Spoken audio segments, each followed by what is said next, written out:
दोस्तों नमस्कार, आप सभी का स्वागत है आज की इस क्लास में। पॉलिटी के महत्वपूर्ण 50 क्वेश्चन का ये मॉडल पेपर रहेगा बीपीएससी टीआरई 4, यूपी सुपरटेट और अन्य सभी टीचिंग एग्जाम के लिए। तो अधिक समय ना लेते हुए स्टार्ट करते हैं आज की इस क्लास को। टोटल नंबर आप क्वेश्चंस रहेंगे 50।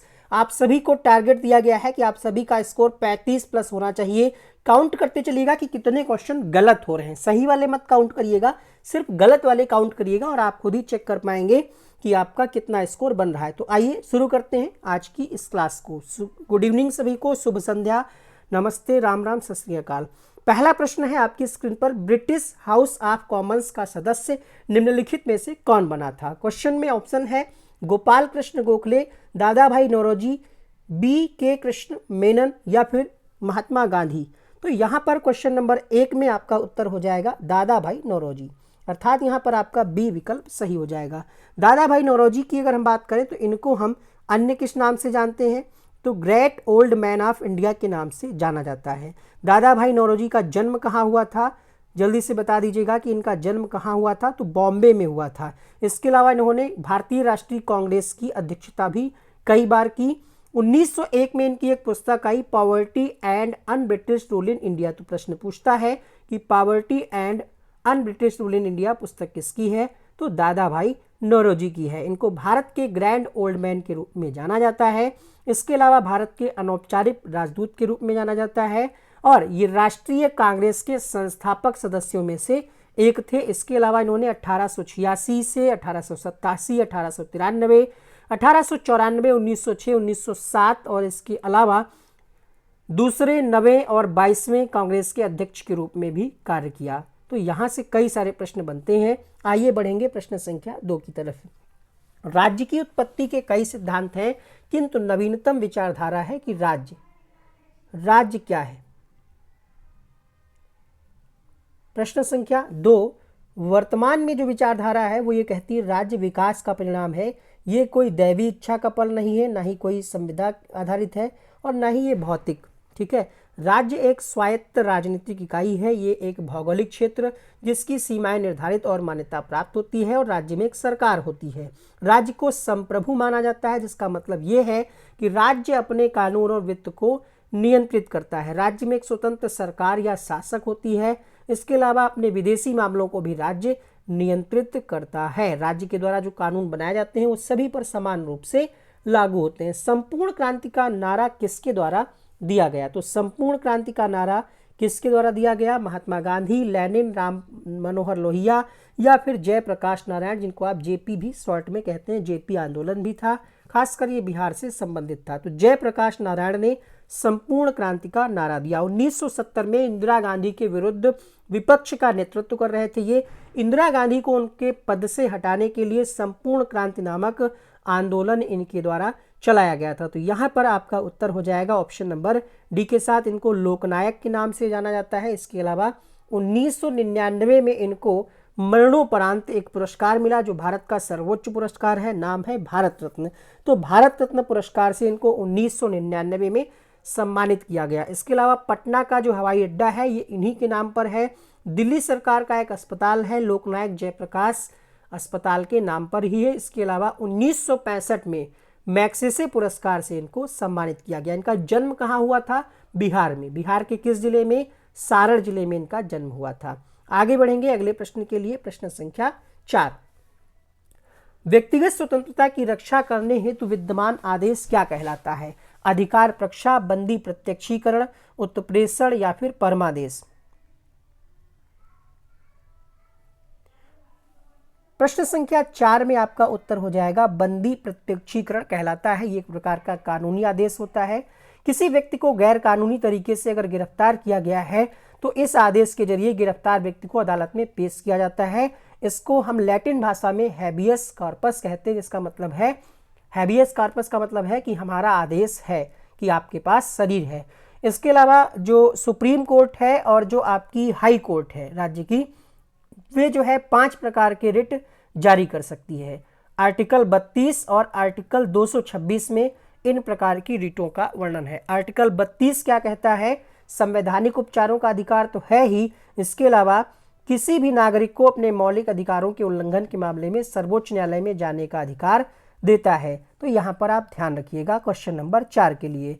ठीक है, 5 प्रकार की रिट कौन कौन सी? बंदी, प्रत्यक्षीकरण, उत्प्रेषण, प्रतिषेध, परमादेश और अधिकार परीक्षा। महात्मा गांधी के द्वारा असहयोग आंदोलन कब चलाया गया? 1919, 1920, 1931, 1939। 1920 पांचवें प्रश्न में उत्तर हो जाएगा बी। कब? 4 सितंबर 1920। इसका मकसद क्या था कि जो भारतीय लोग हैं वो ब्रिटिश सरकार से अपना सहयोग वापस ले लें, इसी को कहा गया असहयोग आंदोलन। भारतीय संविधान के अंतर्गत किसी राज्य में राष्ट्रपति शासन घोषित किया जा सकता है जब? राष्ट्रपति शासन की घोषणा कौन करता है और किस अधिकार के तहत, किस आर्टिकल के तहत, सारी चीजें आपको बताएंगे। जुड़े रहें तो तक, और चैनल पे अगर आप पहली बार आए हैं सब्सक्राइब कर लीजिएगा, और क्लास पसंद आए तो जल्दी से लाइक वाला बटन दबा दीजिएगा। राष्ट्रपति शासन, जिसको हम क्या कहते हैं? प्रेसिडेंट रूल, और ये तब लागू किया जा सकता है जब राज्य में संवैधानिक तंत्र विफल हो जाए, सरकार ठीक तरीके से काम ना कर रही हो, तब राष्ट्रपति शासन लगाया जा सकता है। और संविधान का अनुच्छेद 356 इस बात का अधिकार राष्ट्रपति को देता है। राष्ट्रपति शासन लागू होने के बाद जो राज्य की विधानसभा है वो भंग हो जाती है और राज्य पर केंद्र सरकार के नियम और कानून लागू हो जाते हैं। ठीक है, 6 महीने के लिए लगाया जाता है। अगर आपसे प्रश्न पूछे कि अधिकतम कितने समय के लिए, तो 6-6 महीने करके 3 साल तक बढ़ाया जाता है। राष्ट्रपति शासन की अगर घोषणा हो जाए तो उसके बाद संवैधानिक प्रमुख कौन हो जाएगा? राज्यपाल हो जाएगा। राज्यपाल को पूरा पावर मिल जाएगा उस राज्य का। क्वेश्चन नंबर 7 देखिएगा। भारत का उपराष्ट्रपति कौन नियुक्त करता है? राष्ट्रपति द्वारा नियुक्त करता है, संसद द्वारा निर्वाचित किया जाता है, लोकसभा द्वारा निर्वाचित किया जाता है, संसद एवं राज्य विधानमंडलों के चुने गए सदस्यों के द्वारा निर्वाचित किया जाता है। क्वेश्चन नंबर है 7 और यहां पर आंसर हो जाएगा जो भारत का उपराष्ट्रपति होता है वो किसके द्वारा निर्वाचित होता है? तो इसके लिए संसद में एक प्रकार से निर्वाचन की प्रक्रिया अपनाई जाती है, और यहां पर आपका उत्तर हो जाएगा ऑप्शन नंबर बी के साथ। ठीक है, किसी को डाउट हो तो कमेंट बॉक्स में जरूर पूछिएगा। अगला प्रश्न देखिएगा, क्वेश्चन नंबर 8। भारतीय संसद के दोनों सदनों में किसी विधेयक को लेकर गतिरोध उत्पन्न होने पर उसका समाधान किया जा सकता है? लोकसभा के द्वारा, राष्ट्रपति के द्वारा, संसद के दोनों सदनों की संयुक्त बैठक के द्वारा, जनमत संग्रह के द्वारा। तो अगर किसी विधेयक को लेकर के कोई गतिरोध है, एक तरीके से कह सकते हैं विरोध है, पारित नहीं हो पा रहा है, ऐसी कंडीशन में राष्ट्रपति जो है वो क्या करते हैं? संसद के दोनों सदनों की संयुक्त बैठक बुलाते हैं और उसकी अध्यक्षता लोकसभा स्पीकर के द्वारा की जाती है। तो दोनों तरीके से प्रश्न बनता है कि बुलाता कौन है? राष्ट्रपति, अध्यक्षता कौन करता है? लोकसभा स्पीकर। ठीक है, अगला प्रश्न देखिएगा। क्वेश्चन नंबर 9 है उच्चतम न्यायालय के न्यायाधीशों की नियुक्ति में भारत के राष्ट्रपति को इनसे परामर्श लेना अनिवार्य है? प्रधानमंत्री, केंद्र के विधि एवं न्याय मंत्री, भारत का बार काउंसिल या फिर भारत के मुख्य न्यायाधीश? प्रश्न संख्या 9 में आपका सही जवाब हो जाएगा यहाँ पर भारत के मुख्य न्यायाधीश। ठीक है, उच्चतम न्यायालय के न्यायाधीशों की नियुक्ति होती है तो इसमें भारत के राष्ट्रपति को परामर्श लेना होता है। जरूरी नहीं है, लेकिन अगर देखिए यहाँ पर कह रहा अनिवार्य है, लेकिन ये फॉर्मेलिटी होती है, जरूरी नहीं कि जा करके लें, फॉर्मेलिटी कर दी जाती कि हाँ परामर्श हमने ले लिया है। बट क्वेश्चन है तो आपको याद रखना है कि भारत के मुख्य न्यायाधीश की उनसे परामर्श लेना अनिवार्य है। क्वेश्चन नंबर 10 देखिएगा, निम्नलिखित में से कौन संघीय क्षेत्र है? नागालैंड, हिमाचल प्रदेश, अंडमान निकोबार द्वीप समूह या फिर असम? संघीय क्षेत्र की बात करें तो अंडमान निकोबार द्वीप समूह जो है ये यूटी है। यहां पर आंसर जाएगा ऑप्शन नंबर सी के साथ। निम्नलिखित में से कौन सामाजिक समझौते सिद्धांत का प्रतिपादक है? Plato, Hobbes, Hegel, Laski? Question number 11।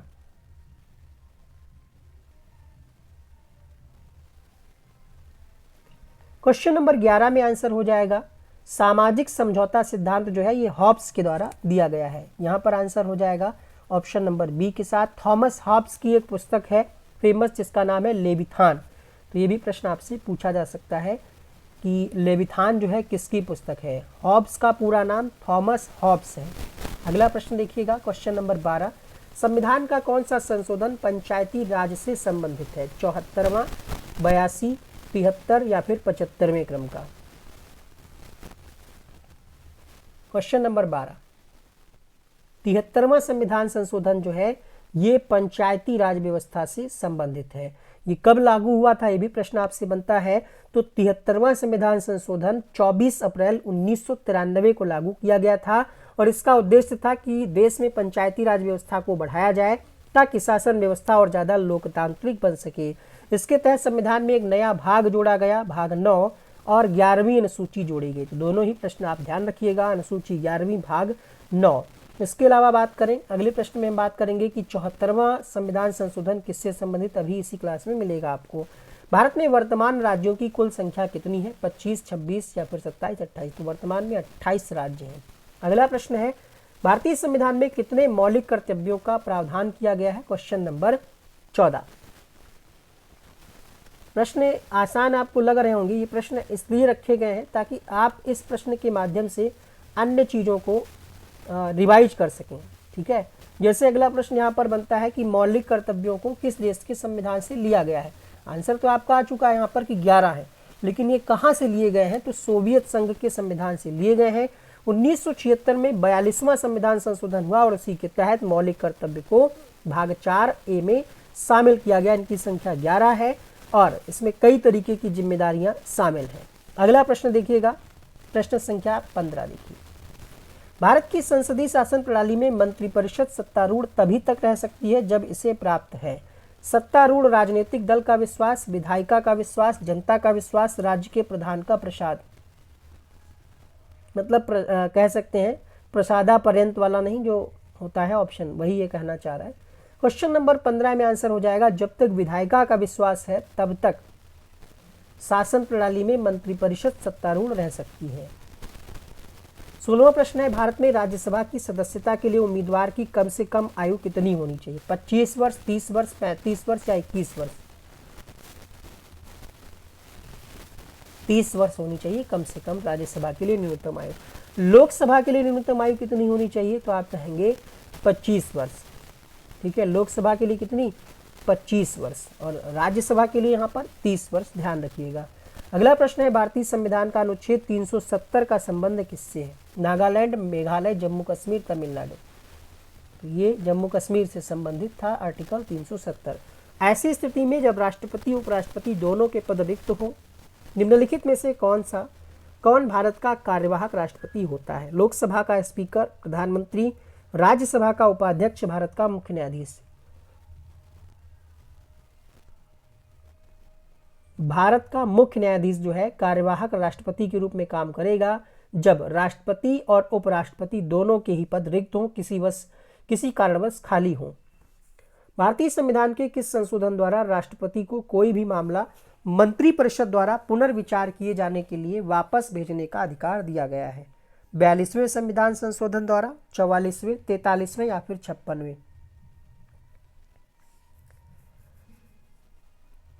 44वां संविधान संशोधन, जिसके तहत अगर कोई बिल है, ठीक है, और वो राष्ट्रपति चाहे तो पुनर्विचार के लिए मंत्रिपरिषद को भेज सकता है। 44वां संविधान संशोधन कब हुआ, ये भी प्रश्न आपको जानना जरूरी है। तो बात करें 1978 की, इस संविधान संशोधन के माध्यम से अन्य कई चीज़ें ऐड की गई, जैसे संपत्ति के अधिकार को मौलिक अधिकार से हटा दिया गया, राष्ट्रपति जो राष्ट्रीय आपातकाल घोषित करता है वहाँ पर सशस्त्र विद्रोह शब्द का इस्तेमाल किया जाने लगा। इसके अलावा कैबिनेट की सलाह को पुनर्विचार के लिए वापस भेजने का अधिकार दिया गया और इसके तहत लोकसभा और राज्य विधानसभा के कार्यकाल को 5 साल कर दिया गया। इससे पहले 6 साल हुआ करता था, लेकिन 44वें संविधान संशोधन के द्वारा जो लोकसभा का और विधानसभा का जो कार्यकाल था वो 5 वर्ष कर दिया गया। राज्य की उत्पत्ति का सर्वाधिक प्राचीन सिद्धांत कौन सा है, दैवीय उत्पत्ति का सिद्धांत, शक्ति का सिद्धांत, सामाजिक समझौते का सिद्धांत, विकासवादी सिद्धांत। प्राचीन सिद्धांत की बात करें तो दैवीय उत्पत्ति का सिद्धांत जो है ये प्राचीन सिद्धांत है, विकासवादी जो है वर्तमान में प्रचलित है। महात्मा गांधी ने दांडी की प्रसिद्ध यात्रा कब की, दांडी मार्च भी कहा जाता है, दांडी यात्रा भी कहा जाता है। दांडी यात्रा को हम नमक सत्याग्रह भी कहते हैं। महात्मा गांधी के नेतृत्व में ये यात्रा की शुरुआत की गई थी कब से? 1930 से। 12 मार्च 1930 से 6 अप्रैल 1930 तक ब्रिटिश नमक एकाधिकार के खिलाफ इसको जो है चलाया गया था। कितने लोग इसमें और शामिल थे ये आप लोग कमेंट करके जल्दी से बता दीजिएगा, ताकि पता चल जाए कि आप लोग भी कुछ ना कुछ पढ़ रहे हैं, रिवाइज कर रहे हैं। इसके अलावा गांधी जी 12 मार्च को साबरमती से अरब सागर यानी दांडी के तटीय शहर तक 78 अनुयायियों के साथ 241 मील की यात्रा की थी। तो इनके साथ 78 अनुयायी और थे। कितनी दूरी की यात्रा इन्होंने तय की थी? 241 मील। राज्य की उत्पत्ति के संबंध में प्रचलित विविध सिद्धांतों में सर्वाधिक महत्वपूर्ण एवं मान्य कौन सा है? दैवीय सिद्धांत, शक्ति सिद्धांत, सामाजिक समझौते का सिद्धांत, विकासवादी सिद्धांत। सबसे महत्वपूर्ण और प्रचलित और मान्य जो है वो है विकासवादी सिद्धांत। ठीक है, राज्य की उत्पत्ति के संबंध में। अगला प्रश्न है, भारतीय संविधान के किस अनुच्छेद में यह व्यवस्था की गई है कि प्रत्येक राज्य शिक्षा के प्राथमिक स्तर पर मातृभाषा में शिक्षा की पर्याप्त सुविधाओं की व्यवस्था करने का प्रयास करेगा? अनुच्छेद 50 का, 350 का, अनुच्छेद 45 या उपयुक्त में से कोई नहीं। प्राथमिक स्तर पर मातृभाषा 23 की बात करें तो अनुच्छेद 350 का में इस बात का जिक्र किया गया है। यहाँ पर आपका बी ऑप्शन सही हो जाएगा। करो या मरो का नारा किसने दिया? जयप्रकाश नारायण ने, महात्मा गांधी ने, जवाहरलाल नेहरू ने, भगत सिंह ने।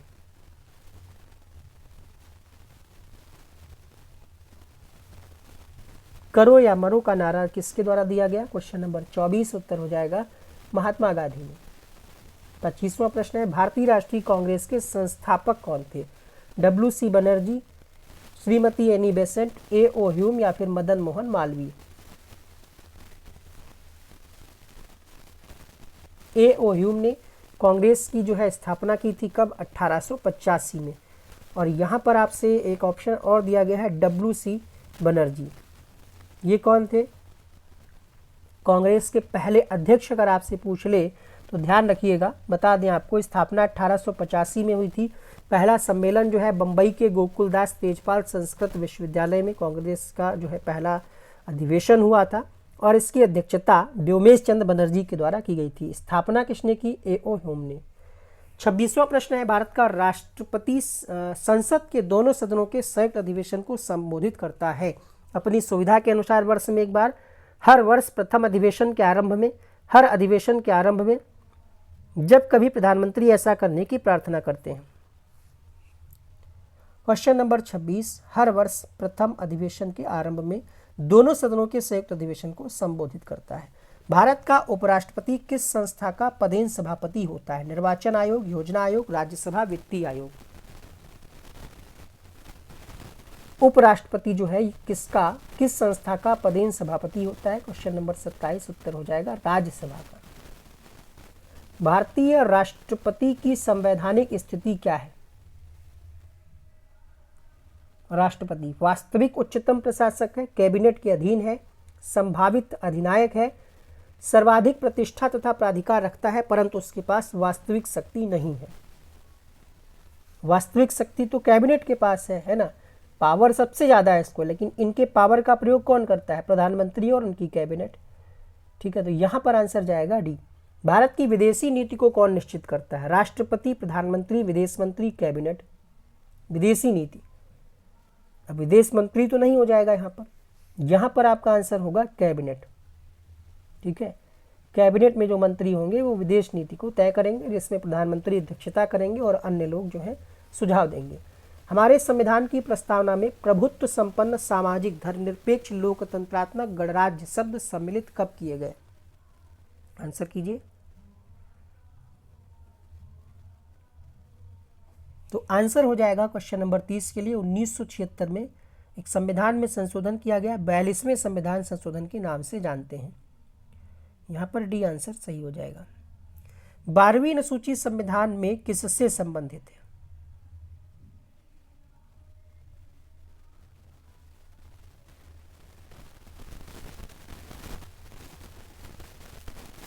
क्वेश्चन नंबर यहाँ पर है 31 और सही जवाब हो जाएगा 31वें प्रश्न के लिए। नगरीय निकाय से संबंधित है 12वीं अनुसूची। अगला प्रश्न देखिएगा, अध्यादेश क्या होता है? अध्यादेश व्यवस्थापिका द्वारा निर्मित साधारण कानून, व्यवस्थापिका द्वारा निर्मित विशिष्ट कानून, विशेष उद्देश्य की पूर्ति हेतु निश्चित अवधि के लिए कार्यपालिका द्वारा जारी किया वह आदेश जो उस समय दिया जाता है जब व्यवस्थापिका का अधिवेशन नहीं चल रहा हो। विशेष उद्देश्य की पूर्ति हेतु निश्चित अवधि के लिए न्यायपालिका द्वारा जारी किया गया आदेश।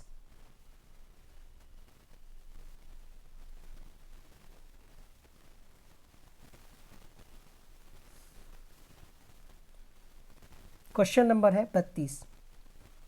तो अध्यादेश की जरूरत तब पड़ती है जब आपको अर्जेंट कोई नियम कानून बनाना हो और उस समय संसद का अधिवेशन ना चल रहा हो। तो विशेष उद्देश्य की पूर्ति है तो निश्चित अवधि के लिए कार्यपालिका द्वारा जारी किया गया वह आदेश जो उस समय दिया जाता है जब व्यवस्थापिका का अधिवेशन नहीं चल रहा हो। उच्चतम न्यायालय के जज को उसके पद से राष्ट्रपति के आदेश द्वारा हटाया जा सकता है। इस संबंध में प्रस्ताव पारित कर दिया जाता है मंत्रिपरिषद द्वारा, वकीलों के अखिल भारतीय संस्था द्वारा, संसद के प्रत्येक सदन द्वारा, उच्चतम न्यायालय के जजों के बहुमत द्वारा। 33वां प्रश्न उत्तर हो जाएगा संसद के प्रत्येक सदन द्वारा। 34वां प्रश्न, निम्नलिखित संविधान की किस धारा के अनुसार भारत का राष्ट्रपति किसी भी राज्य में संवैधानिक तंत्र के असफल हो जाने पर वहां के प्रशासन को अपने हाथों में ले सकता है? 356, 352, 343, 360। अगर संवैधानिक तंत्र असफल हो रहा है तो आर्टिकल 356 लागू हो जाता है। ठीक है, अभी हमने आपको बताया राष्ट्रपति शासन की बात यहाँ पर की जा रही है। संविधान की 11वीं अनुसूची किससे संबंधित है? नगरीय निकाय, दल बदल, पंचायती राज या फिर राज्यों की विशेष स्थिति। क्वेश्चन नंबर 35 में आंसर हो जाएगा यहाँ पर पंचायती राज व्यवस्था से संबंधित है 11वीं अनुसूची। अगला प्रश्न, इसमें एक प्रश्न और पूछा जाता है कि 11वीं अनुसूची में कितने विषय शामिल हैं? तो 11वीं अनुसूची में 29 विषय शामिल हैं और 73वें संविधान संशोधन के द्वारा 1992 में इसको जोड़ा गया था। अगला प्रश्न देखिएगा, आज भी विश्व के किस देश में प्रत्यक्ष प्रजातंत्र प्रणाली प्रचलित है? France, Switzerland, Japan, Indonesia. प्रत्यक्ष प्रजातंत्र का उदाहरण है स्विट्जरलैंड में। डायरेक्ट जनता जो है अपने शासक को चुनती है। ठीक है, जैसे आप जो है वोट अपना किसे करते हैं, विधायक को या सांसद को? ठीक है, मोदी जी को वोट नहीं करते हैं। हालांकि वर्तमान पिछले 2 सालों से लोगों की धारणा बदल गई है। प्रत्याशी लोग नहीं देखते हैं, डायरेक्ट मोदी के नाम पे या योगी के नाम पे या पर्टिकुलर व्यक्ति के नाम पे वोट देते हैं। लेकिन रियलिटी ये है कि आप अपने विधायक को चुनते हैं, आप अपने सांसद को चुनते हैं। ठीक है, लेकिन प्रत्यक्ष प्रजातंत्र जो है स्विट्जरलैंड में। क्वेश्चन नंबर 37, उच्चतम न्यायालय के जज कितने वर्ष की आयु तक अपने पद पर रह सकते हैं? 58 वर्ष, 60 वर्ष, 62 वर्ष, 65 वर्ष। तो 65 वर्ष तक रह सकते हैं। अगला प्रश्न देखिएगा, संसद की कौन सी समिति सरकार के व्यय करने के पश्चात उसके हिसाब किताब की जांच करती है? अनुमान समिति, चयन समिति, लोक लेखा समिति, सरकारी उद्योग समिति। लोक लेखा समिति जो है ये सरकार के व्यय को जांच करती है, हिसाब किताब जो होता है उसकी जांच करती है। इंग्लैंड में किस प्रकार का राजतंत्र है? निरंकुश, परोपकारी, संवैधानिक, मृत राजतंत्र। संवैधानिक राजतंत्र है इंग्लैंड में। अगला प्रश्न देखिएगा, एक दल पद्धति के लिए कौन सा देश प्रसिद्ध है? पाकिस्तान, श्रीलंका, चीन, ऑस्ट्रेलिया। प्रश्न संख्या 40, चीन में जो है दल एक ही है। ठीक है, जैसे किसी भी पार्टी की सरकार बनती है अपने यहाँ तो कहते हैं उनकी सरकार है, कभी कांग्रेस की सरकार है, कभी एनडीए की सरकार है, इस तरीके से होता है। लेकिन चीन में व्यवस्था अलग है। ठीक है, चीन में सरकार किसी की हो, किसी भी व्यक्ति की हो, लेकिन दल एक ही है वहां पर। उस दल का नाम क्या है ये आप लोग बताइएगा कमेंट बॉक्स में। ठीक है, बताएंगे नहीं बताएंगे? चीन में एक दलीय प्रणाली है और यहाँ पर चीनी कम्युनिस्ट पार्टी हमेशा सीसीपी का ही शासन रहता है, एक ही राजनीतिक दल है और ये जो व्यवस्था है 1949 से लागू है। हम कह सकते हैं एकात्मक शासन व्यवस्था है, सभी अधिकार एक ही पार्टी के पास है। किसी को भी चुनाव लड़ना है तो पहले इस पार्टी की सदस्यता लेनी पड़ेगी। संघीय राज्य में केंद्र और राज्यों के मध्य शक्ति का बंटवारा किया जाता है, केंद्रीय सरकार द्वारा, सर्वोच्च न्यायालय द्वारा, संविधान द्वारा, संघ में सम्मिलित राज्यों द्वारा। तो संघीय राज्य में केंद्र और राज्यों के मध्य शक्ति का बंटवारा जो है संविधान द्वारा किया जाता है। क्वेश्चन नंबर 42 है, अमेरिका के राष्ट्रपति का निर्वाचन होता है, हाल ही में भी हुआ है। और कौन बन गए हैं अमेरिका के राष्ट्रपति, आप सभी जानते होंगे, ट्रंप बन गए हैं, अभी इन्होंने शपथ ली है। उत्तर होगा यहाँ पर क्वेश्चन नंबर 42 के लिए ऑप्शन नंबर सी के साथ एक निर्वाचक मंडल है उसके द्वारा होता है। अगला प्रश्न देखिएगा, भारत में कौन सी दलीय प्रणाली प्रचलित है, एक दलीय, बहुदलीय, द्विदलीय, निर्दलीय। क्वेश्चन नंबर 43, तो भारत में बहुदलीय प्रणाली है, ऑप्शन नंबर बी यहाँ पर सही होगा। 44वां प्रश्न है, संयुक्त राष्ट्र संघ का निर्माण कब हुआ। क्वेश्चन नंबर 45, 24 जून, 11 नवंबर, 24 अक्टूबर, 9 अगस्त। यूनाइटेड नेशंस सही जवाब हो जाएगा इस प्रश्न के लिए यहाँ पर 24 अक्टूबर 1945। 24 अक्टूबर 1945 को संयुक्त राष्ट्र संघ का निर्माण होता है।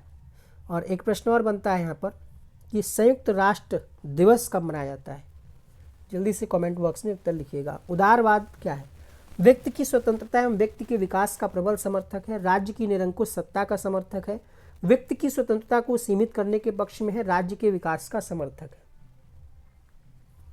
46, व्यक्ति की स्वतंत्रता एवं व्यक्ति के विकास का प्रबल समर्थक है उदारवाद।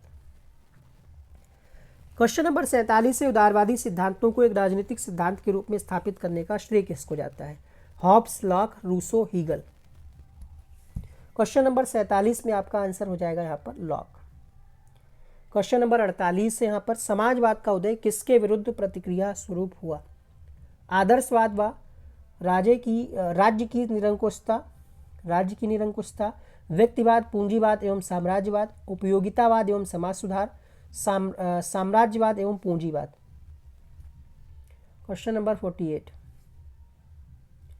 व्यक्तिवाद, पूंजीवाद एवं साम्राज्यवाद, तो यहाँ पर बी ऑप्शन सही हो जाएगा।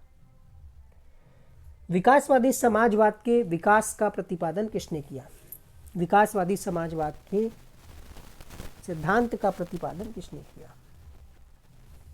क्वेश्चन नंबर 49 बर्नस्टीन के द्वारा किया गया, पहला ऑप्शन यहाँ पर सही होगा। फेबियनवाद का उद्देश्य क्या है, पूंजीवाद व्यवस्था का विनाश, सर्वहारा वर्ग के अधिनायकत्व की स्थापना, लोकतांत्रिक साधनों द्वारा समाजवादी व्यवस्था की स्थापना, या फिर व्यक्तिगत संपत्ति का विनाश। फेबियनवाद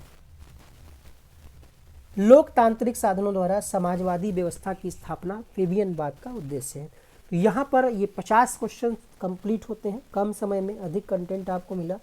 लगभग 25 से 30 मिनट की ये वीडियो है और उम्मीद करते हैं कुछ तो क्वेश्चन ऐसे होंगे जो आपको आते होंगे, नो डाउट रिवाइज हुआ होगा उन क्वेश्चंस का, और कुछ नए प्रश्न भी आपको देखने को मिले होंगे। तो मिलते हैं नेक्स्ट वीडियो में नई क्लास के साथ। थैंक यू सो मच इस वीडियो को अंत तक देखने के लिए। अपना स्कोर जरूर कमेंट बॉक्स में लिखिएगा।